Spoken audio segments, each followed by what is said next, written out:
여러분, 제가 육모가 끝나자마자 저도 풀어보고 바로 해설지 작업에 들어갔는데요. 여러분도 아시다시피 이번 육모가 꽤 난이도가 높았잖아요. 그래서 저도 해설지를 쓰면서 설명할 게 많더라고요. 그래서 막 쓰다 보니까 116페이지 정도가 나와서 저도 최대한 빨리 이제 총평이나 해설 강의를 업로드 하려고 했는데, 그런데 여러분들이 기다려주신 만큼 사실 아마 어디서도 못 들어보셨을 내용들을 이 영상에 많이 담았습니다. 저도 여러 가지 총평도 보고 강의도 봤지만 제 영상에서 또 깨닫는 게 굉장히 많을 거라고 생각을 해요. 우선 이번 육모는 한마디로 말하자면 준킬러로 도배된 수학시험지 같은 시험이었습니다. 이건 정답률을 보면 되는데요, 정답률 80% 이상의 아주 쉬운 문제가 거의 없었고, 또 정답률 30% 이하의 아주 어려운 문제도 거의 없었어요. 이렇게 준킬러로 도배된 시험지의 특징이 뭐냐면 학생들이 자기 실력대로 점수를 받게 된다는 겁니다. 그런데 여기서 아주 놀라운 건 뭔지 아세요? 학생들이 자기 실력대로 점수를 받게 되긴 하지만 학생들로 하여금 그 점수를 자기 실력대로 받았다라고 인식하지 못하게 만들어요. 왜냐? 나중에 다시 보면 이거 맞힐 수 있었는데, 이거 내가 조금만 집중했었으면, 이렇게 생각하게 되거든요. 그것도 맞죠. 근데 그렇게만 생각하면 본질을 놓치는 거예요. 만약 결론이 여러분이 이렇게 나버리면 어떻게 될까요?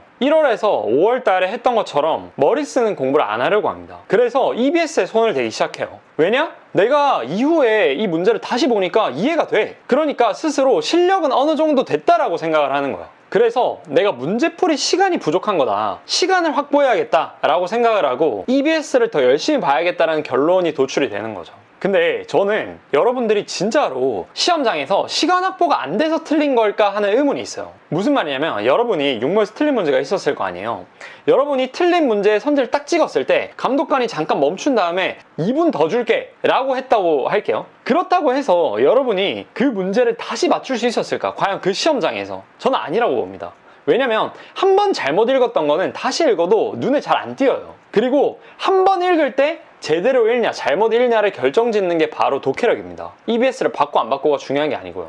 왜냐면 답이 나오는 핵심적인 대목, 즉 이해를 구체적으로 하지 않으면 맞힐 수 없는 대목은 EBS 연계가 안 되거든. 폴리에틸렌 사슬 구조도 마찬가지고 과두질 지문 스톡옵션도 마찬가지. 다 연계가 아닌 부분이에요. 근데 이렇게 준킬러로 도배된 시험지는 특히나 성적대가 낮은 학생들일수록 메타인지를 잘 못하게 만들어요. 이건 독해력 문제가 아니라 EBS를 안 받기 때문이다로 결론이 귀결이 되는 거죠. 또 내가 집중을 안 해서 좀 더 신경 써서 안 읽어서 틀렸구나 라고 생각하도록 만든다는 거예요. 사실은 그게 아니라 그냥 독해력이 부족한 건데. 그래서 가장 망하는 학생은 이런 유형입니다. 고3이든 재수생이든 상관없이 내가 육모에서 3, 4등급이 나왔어. 근데 EBS를 안 봐서 틀린 것 같아. 그래서 9일만 해서 말하는 대로 기출문제를 한 문장 한 문장씩 꼼꼼하게 이해하는 그런 공부를 안 하고 매일 EBS 지문을 3, 4지문씩 보기 시작해. 그리고 여기에 무슨 압축 특강이다, 분석 특강이다 해가지고 그 인강도 들으면서, 그러면 여러분들이 수능까지 봐야 될 EBS 지문이 다 본다고 했을 때 250개가 넘어가는데 그거를 매일 5개씩 본다고 해도 2달 정도가 걸려요. 근데 그거 보고 끝이야? 아니 복습해야지. 한 번 본 거 2번 보고 3번까지는 봐야지.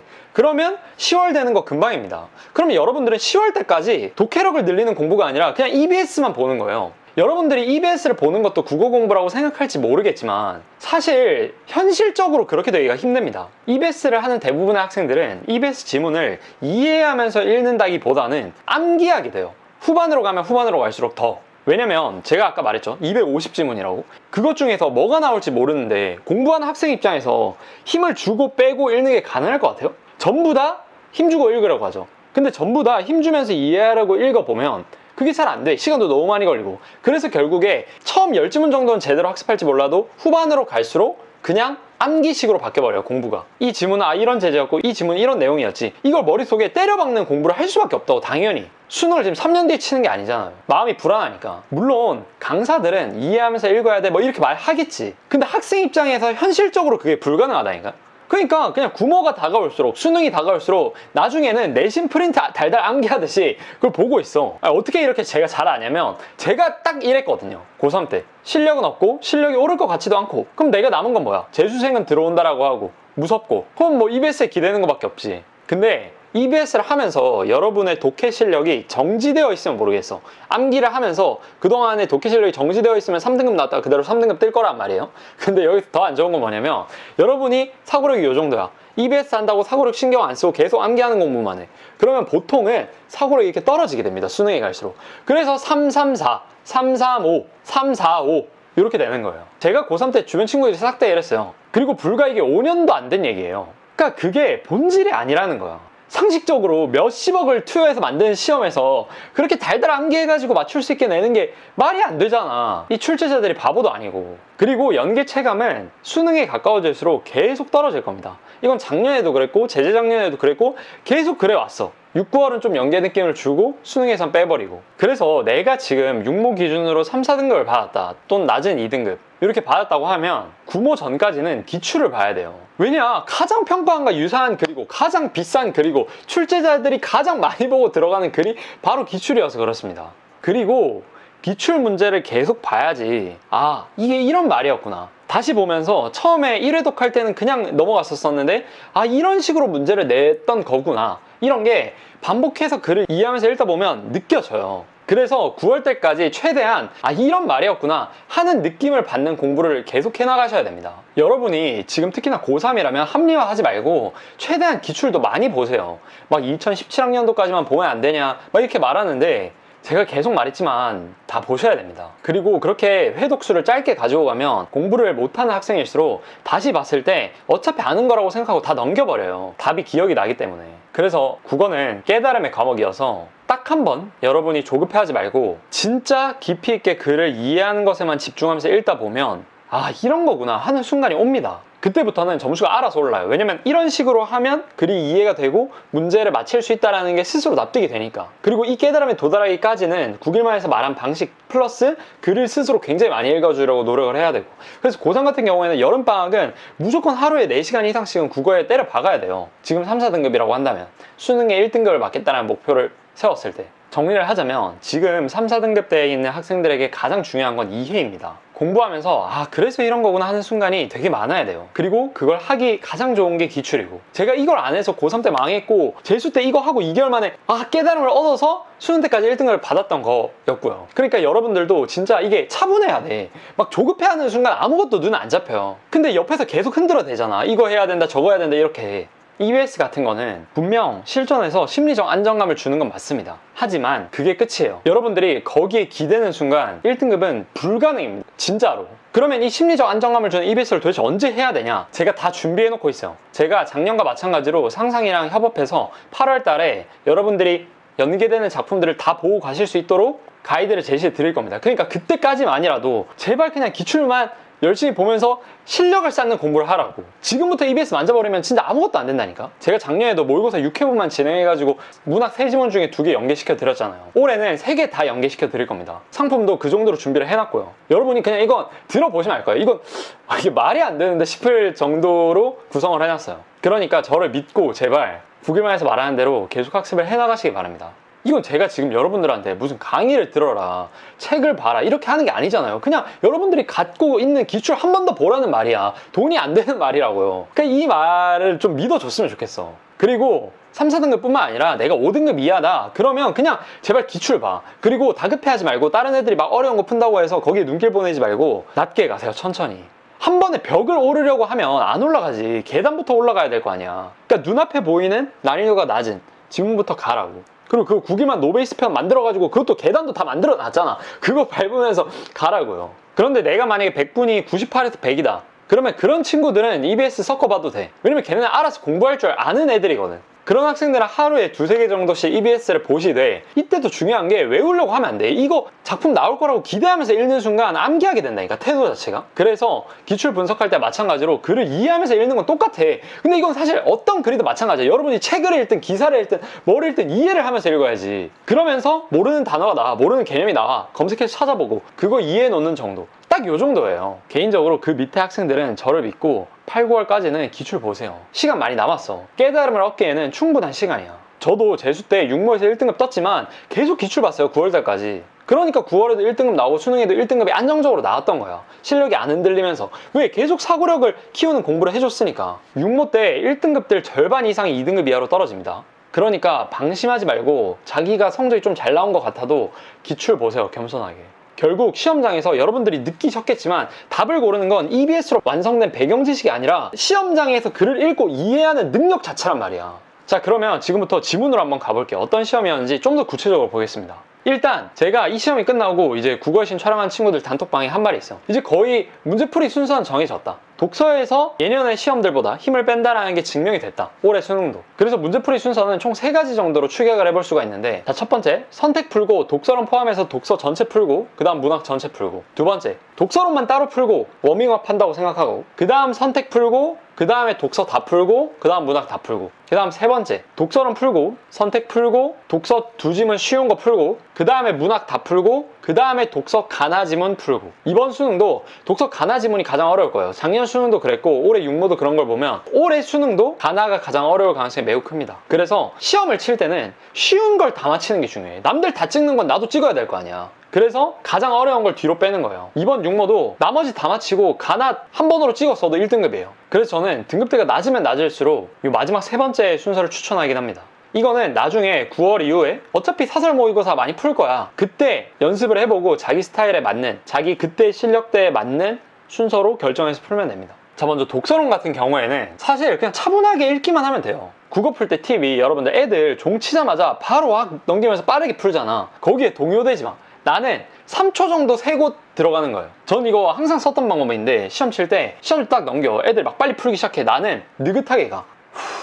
좀 심호흡하고 하고 들어갑니다. 그러면 다른 애들이랑 시간이 달라져. 난 나만의 시간으로 들어가는 거야. 그래서 좀 더 차분하게 풀 수 있게 돼요. 만약에 독서론에서 실수 나왔다? 그렇게 푸시기 바랍니다. 독서론은 여러분들을 틀리게 할 생각이 없기 때문에 요 정도 마인드 세팅만 하고 들어가 줘도 충분히 쉽게 풀 수 있어. 오히려 빨리 풀겠다고 다급하게 읽다 보면 흘리는 문장들이 생기고 그걸 문제에서 물어봤을 때 고민한다고 시간이 많이 나가는 거거든요. 그리고 초반이니까 아예 내가 한 지문을 버리겠다 생각하고 들어가는 것도 매우 좋습니다. 성적대가 낮다면.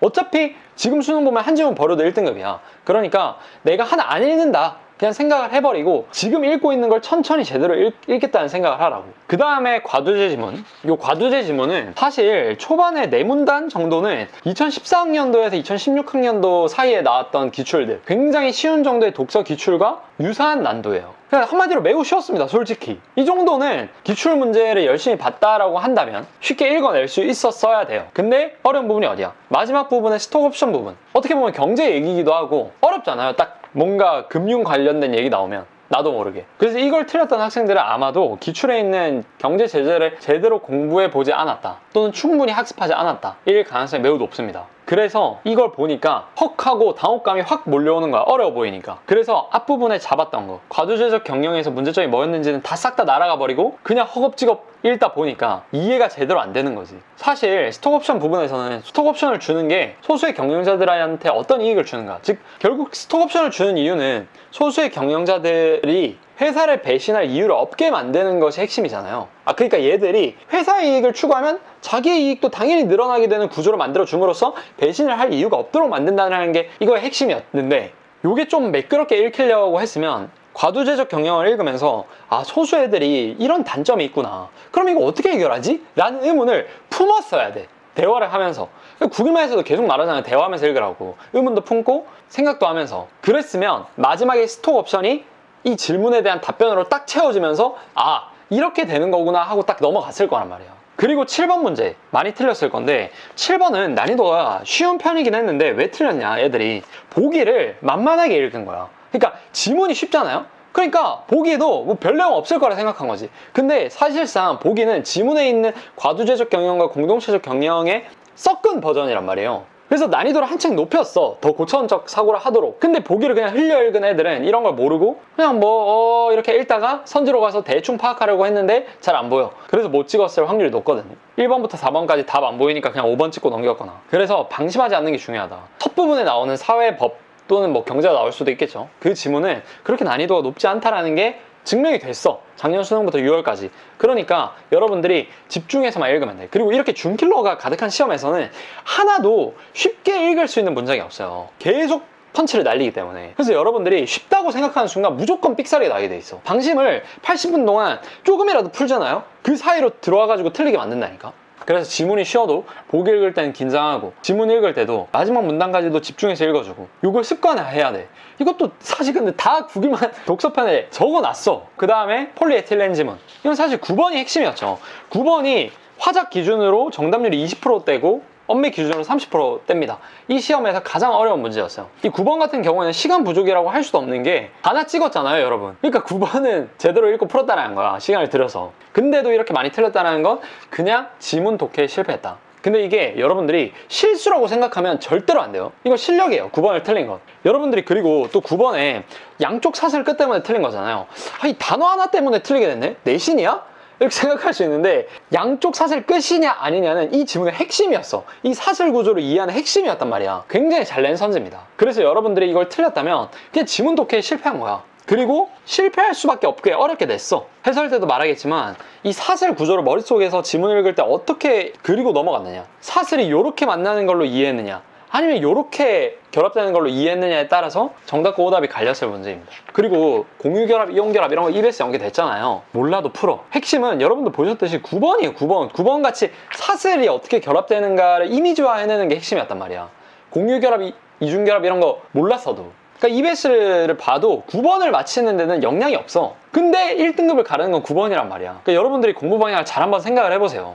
진짜 EBS로 해결이 될까? 물론 심리적 안정감은 있겠지. 읽으면서 아는 내용이네? 그래서 좀 더 빨리 읽을 수는 있겠지. 하지만 정답을 고르는 데는 독해력이 미치는 영향이 압도적이라고.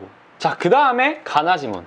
이거는 저 시험장에 풀 때 그냥 저도 풀었어요. 빠르게 풀었는데 A 섹터 이전까지는 사실 기출에 나왔던 논리학 지문만 제대로 이해하고 읽을 정도면 어렵지 않아. 정강경 규칙도 LP 지문 할 때 다 다뤘어. 그래서 낯설지 않단 말이에요. 내용 자체는 재밌게 읽을 수 있었어. 근데 A 섹터가 저는 이거를 현장에서 100% 이해하는 거는 불가능에 가깝고 솔직히 받아들이고 넘어가야 되는 부분이 많았어요. 현장에서는 그냥 그래 뭐 그렇게 볼 수 있겠네. 정확히 내가 납득은 안 되더라도. 근데 이걸 출제자도 알지. 그래서 구체적으로 물어보진 않아. 문제에서 이 부분을 100% 이해했어야지만 맞출 수 있게 내지는 않았단 말이에요. 근데 이거를 공부를 할 때는 이 문장의 의미가 뭔지 스스로 끙끙대면서 완벽하게 이해해내야지. 그리고 그렇게 이해하려고 해보잖아요. 이거 가능 세계보다 어려워. 진짜로 역대급이에요. 개인적으로 생각했을 때는. 제가 이후에 해설도 하겠지만 저만큼 구체적으로 해설을 해주시는 분은 없을 거야 아마. 제가 일단 찾아본 바는 없었어. 지금 이거 찍는 날짜가 6월 12일인데 요때 기준으로 없었습니다. 전 또 문지르는 거 싫어하기 때문에 다 설명을 해드릴 거예요.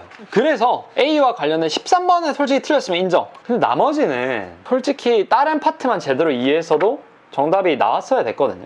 맞출 수 있었고. 근데 정답률이 이렇게 낮은 건 아마 시간 부족의 문제도 있지 않았을까 싶어요. 대부분의 친구들이 독서 마지막으로 풀고 가나 지문을 마지막으로 풀었을 가능성이 있는데 그러다 보니까 15번, 16번이 지금 오답률이 높은데 이런 것들은 제대로 못 읽고 그냥 찍은 거죠. 근데 제가 해설할 때도 여러분들이 보면 느끼시겠지만 이해만 제대로 했으면 안 어려워. 15, 16은 진짜로. 그리고 이제 문학으로 넘어가서 이대봉전 굉장히 어려웠죠. 인물도 많이 나와, 내용도 모르겠어. 그 다음에 내용이 인물 간의 대화로 이어지는 게 아니라 편지 형식이야. 편지를 읽는 거잖아요. 편지 내용을 파악해야 되고 현실 세계의 내용도 파악을 해야 돼서 내용이 어려웠던 건 맞습니다. 그리고 인물을 지칭한 단어가 계속해서 많이 바꿔져서 나오기 때문에 어려웠던 게 맞고요. 근데 제가 작년 수능 문학 해설 강의 올려놓은 거 보셨던 분들은 조금 쉽게 풀 수는 있었어요. 왜냐면 고전소설은 결국에 초반부가 핵심이거든요. 초반에 인물관계를 어떻게 잡아내느냐, 초반에 내용을 내가 침착하게 잡아낼 수 있느냐가 관건이에요. 작년 수능도 그랬고. 그래서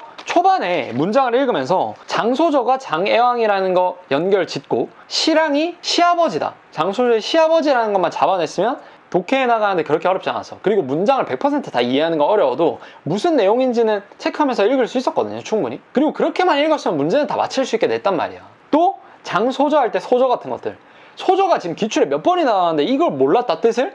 진짜 반성해야 돼. 단어만 알아도 이 사람이 여잔지 남잔지 몇 살인지 다 나오는데. 그 다음에 고전시가 우부간의 해석이 되게 어려웠어. 해석이 어려웠던 건 맞거든요.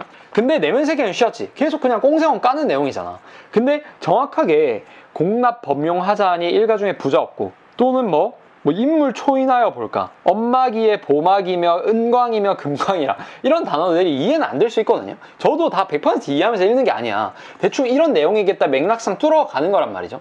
그리고 이런 해석을 100% 구체적으로 했냐라고 물어보지도 않고. 그래서 요거는 좀 경험이 많았으면 기출문제 풀면서 그냥 뭐 이런 내용이겠네, 요런 해석들은 만약에 선지에서 물어보면 그때 가서 보고 구체적으로 판단하자, 요 정도 생각하고 넘어갔었으면 문제는 다 맞히는데 어려움이 없었다. 그리고 수필 쉬웠죠? 작년 수능에 비하면 훨씬 쉬웠는데 여기에서 또 문제야. 앞부분이 쉽다 보니까 애들 긴장감 놓쳐? 그럼 뒷부분에 이해를 제대로 안 해. 여기 선비랑 결합되는 부분 제대로 이해 안 하고 그 다음에 술에 취해 잠든 게 게으른 농문지, 부지런한 농문지 파악 안 하고 그냥 막 읽어. 그럼 문제 당연히 틀리지. 그래서 수필도 이번 수능이 쉬울지 어려울지 몰라. 근데 절대 방심하면 안 돼. 제가 계속 말하지만 수필은 단 한 문장도 그냥 읽어서 되는 게 아니에요. 모든 문장을 이해하면서 꼼꼼히 읽어야 돼. 안 그러면 무조건 틀려. 그 다음에 현대소설. 사실 현대소설은 구글만 문화편에 사막을 건너는 법이나 이런 더 어려운 소설들 읽으면서 연습했다면 너무 쉬워. 왜냐면 내면 세계가 직접적으로 드러나는 단어들이 너무 많거든. 괴로웠다, 두려웠다, 무서웠다 다 나와. 나가 자기의 내면 세계를 다 쭉쭉 말하고 있단 말이야. 그래서 마지막 부분에 나가 유해를 보면서 아버지도 어딘가 묻혀있겠다 라고 흘러가는 구절을 보면서 뭔가 나가 아버지에 대한 내면 세계가 바뀌는 건가? 아버지를 뭔가 이해하게 되는 건가? 아버지를 무서워하는 마음에서 좀 바뀌는 건가 정도만 잡았으면 어렵지 않았다. 그래서 구글만 문화편에서 말한 대로 이미지하면서 읽고 내면세계 잡았으면 다 맞힐 수 있는 정도였어요. 솔직히.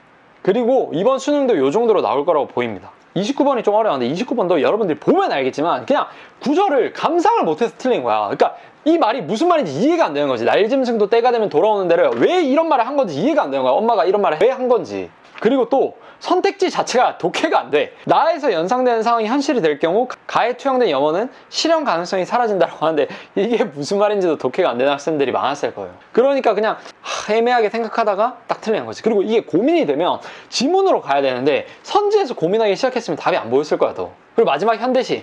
현대시는 구글만 문화편에 있는 뭐 플라타너스나 생명의 선화 아니면 뭐 우포는 왁색 더 어려운 시들이 많잖아요. 이런 거 감상하면서 충분히 실력 길렀다면 그렇게 어렵지 않았다. 가시 읽을 때 처음에 미련은 없다 했을 때 미련 없나 보네? 하고 나머지 구절들을 다 미련 없구나로 문지르는 그런 이상한 짓만 하지 않았으면, 복잡한 내면 세계를 이해했다면, 미련이 없다라고 말은 하지만 진짜 미련이 없어진 건 아니라는 그 복잡한 내면 세계를 고려하면서 갔더라면 충분히 맞출 수 있었고요. 그 다음에 마지막 나 지문도 결국에 똑같은 말을 하는구나, 결국에 있는 그대로 본다 라는 이 말을 계속한다라는 것만 파악을 했으면 충분히 다 맞힐 수 있었습니다. 34번에 2번 선지가 조금 애매하긴 했는데, 왜냐면 보통 이렇게 유일한 근거로 삼겠다 이렇게 강하게 말하는 경우는 잘 없거든. 그래서 약간 애매할 수 있었는데 사실상 다른 말을 했나 생각해보면 다른 말은 안 했지. 나 지문에서 계속 한 말이 객관적으로 보겠다, 있는 그대로 보겠다를 계속 반복해서 말한 거였잖아요. 그리고 보기에서도 그 말을 했다라고 주고 있고, 그래서 애매했으면 남기고 딴 거 봤어야 돼. 그러고 3번 보면 앞으로 남은 10년을 더 살든지 죽든지 라는 구절의 의미가 뭐였냐에 대해서 물어보고 있는데, 이거를 단순히 그냥 현실에 얽매이지 않겠다? 현실에 얽매인다는 건데? 이렇게 해서 푸는 게 사후적 해석은 가능할지 몰라도 시험장에서 그런 판단을 하기엔 좀 어려웠을 거예요. 그래서 시험장에서는 결국에 이 구절에 대한 감상을 가지고 밀었어야 되거든요. 이건 제가 좀 해설 강의에서 좀 더 깊이 있게 말씀을 드려보도록 하겠습니다. 자, 그러면 여기까지 해가지고 총평 및 공부 방향성 다 말씀을 드렸고요. 이제 하나씩 뜯어보면서 구체적으로 해설을 해보도록 하겠습니다. 이 해설 때 여러분들이 지금 하고 있는 9일만식 공부 방향성의 확신을 잡고 또 앞으로 어떻게 공부해 나갈 것인가에 대한 방향성을 잡는 게 굉장히 중요합니다. 다 잡아 드릴 테니까 꼭 천천히 보면서 따라오시길 바라요. 기대하셔도 좋습니다. 네, 그러면 해설에서 뵙도록 하겠습니다.